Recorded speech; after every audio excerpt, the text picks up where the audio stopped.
Franchement, je suis là et puis j'applaudis. J'applaudis la masterclass tactique de l'Égypte. C'est une masterclass tactique. Qu'est-ce que Faye aurait dû faire quand on regarde la fin du match? Peut-être qu'on aurait dû jouer avec deux attaquants de pointe, moins miser sur les couloirs, parce qu'on les a posé plus de problèmes avec les centres qu'autre chose. Fait qu'au lieu d'attaquer traditionnellement, la Côte d'Ivoire est venue face à l'Égypte sans changer quelque chose. On a conservé notre 11 titulaire, il n'y avait pas de surprise. Mais au niveau de l'Égypte, il y avait une surprise. D'habitude, ils vont avec qui? Ils vont avec Trezeguet, Marmouche, et puis comment il s'appelle Salah, quand c'est des petites équipes faibles. Mais aujourd'hui, il met trois milieux défensifs devant sa défense pour protéger sa défense. Et ces trois milieux offensifs-là, parmi eux, il y en a deux qui vont boucher les couloirs, il y en a un qui va rester au milieu. La Côte d'Ivoire aurait fait de la différence si Kessié jouait au foot. Si Kessié était dans son match, on aurait vraiment possédé ce milieu de terrain-là et on allait les choquer à partir du milieu, pas sur les côtés. Parce que les côtés étaient bouchés. Les côtés étaient bouchés.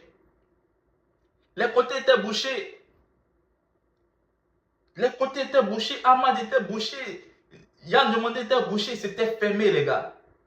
C'est au milieu qu'il fallait prendre. Il fallait prendre. Parce qu'au milieu, il y avait un seul joueur qui était là. Un seul milieu défensif qui était là pour protéger le milieu. Et tu avais Achou.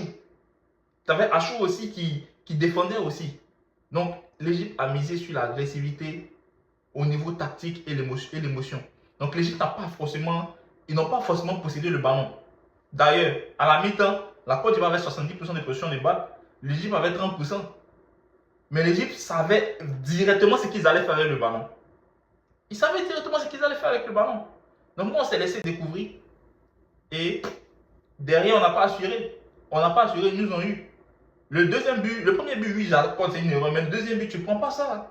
Tu ne prends pas ce deuxième but-là. Quand tu prends ce deuxième but-là, oui, la Côte d'Ivoire continue à jouer, on revient avant la mi-temps, ça donne de l'espoir. Mais quand tu prends le troisième but, tu te mets une corde au cou. Tu te mets une corde au cou.